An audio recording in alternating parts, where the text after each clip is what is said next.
For me, the Caves of Androzani represents everything that Doctor Who should be about.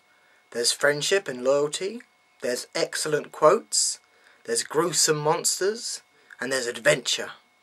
And that is what a Doctor Who episode should be all about. And that's probably why it's ranked so highly, because it has everything you could possibly want in a Doctor Who story. So let's explore the Caves of Androzani.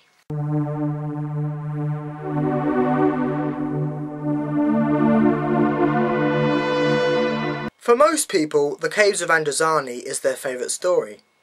It's not my favourite story.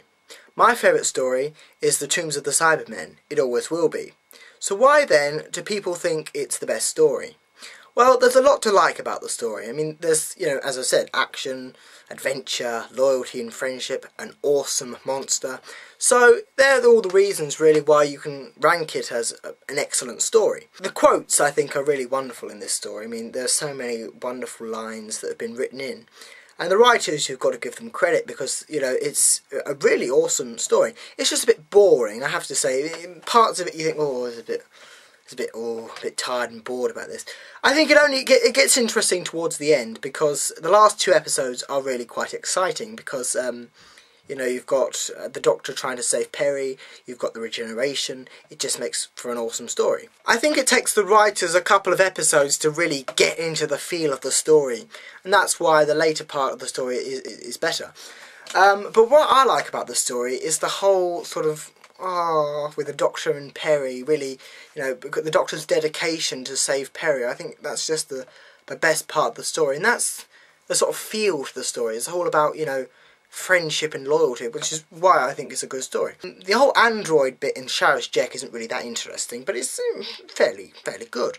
And you don't see his sort of grotesque face until the last episode, which is really irritating. But I mean, what I really like about the story is the Doctor running around the planet, and just getting really dirty, and just like his whole suit, which he's worn for, his whole career as the Doctor, and just getting it dirty, and it just looks really interesting. And him just getting really dirty and just having real fun, just running around a planet being shot at. I think that's my favourite part. And also the scene in the spaceship is another one of my favourite parts. I look forward to it.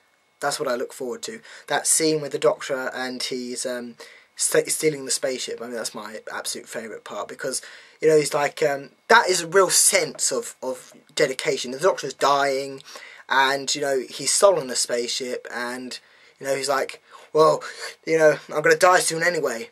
And, he's explaining all about that and he goes, so you see, I'm not going to let you stop me now. And so, he's sort of like, I'm doing this and you're not going to stop me.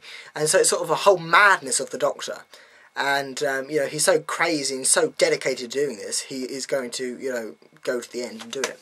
So that's one of my favourite scenes. And also the regeneration scene. I've told you before, I absolutely love it. It's not my, I don't think, it could possibly rank as my favourite regeneration scene.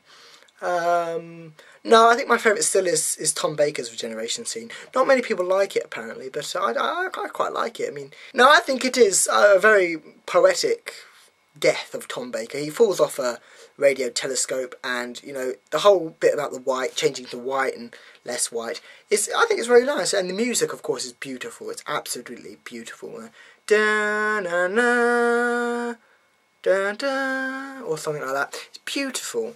And then when Peter Davison, I think it's my second favourite regeneration scene because I just think it's lovely how all the cast were recast and they just came in for that small scene, which shows dedication to the show. And I was thinking when I was watching it, what would Tegan actually be thinking? Because the Doctor hasn't seen Tegan for ages, and then there she is again. It's just the whole bit about brave heart, which is Tegan's catchphrase in a way. And then she says that, and when the Doctor is in danger, she says brave heart, like he always did for her. So that's why I think it's nice. And the whole bit about the Master coming in, I would have to say is my favourite moment of Anthony Ainsley as the Master. I just think it's brilliant because it is actually my favourite part of Anthony Ainsley because he just sort of goes, "No, my dear Doctor, you must die," and then he just does his laugh, the laugh that only he can do. It's his laugh, and it's, you know, it's the best laugh that he's done throughout the whole of Doctor Who, and it's an excellent laugh, and he just laughs, and it's just brilliant. And so that's why I like Anthony Ainsley coming in there and doing his ha ha ha ha ha. I just love it. And then Colin Baker comes in as the Doctor, and that's it.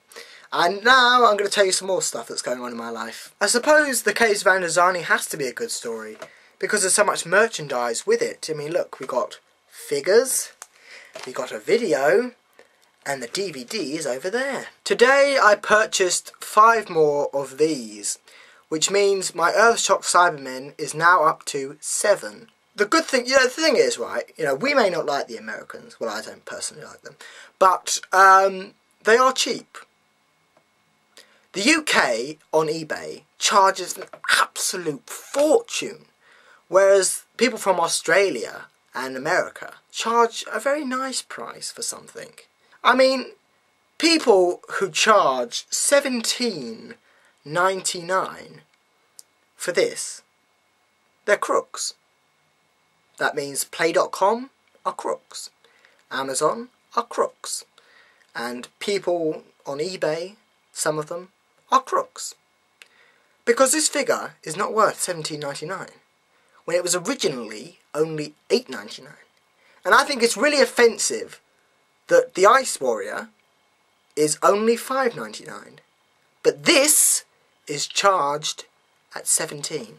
That's its retail price now. And I think that's rather disgusting. Anyway, I bought 3 of these for $40, so I'm happy with that. And I would have liked to have bought 4, but anyway, I didn't. Plus, I've also got a Rogue Cyberman, which goes with that. I bought that a couple of months ago, so that means I'll actually have a total of 9 Cybermen, which look like this. It would be absolutely lovely to have a Cyber Controller from the Attack of the Cybermen to go with those Cybermen, but unfortunately I do not have this, because it's not yet been released.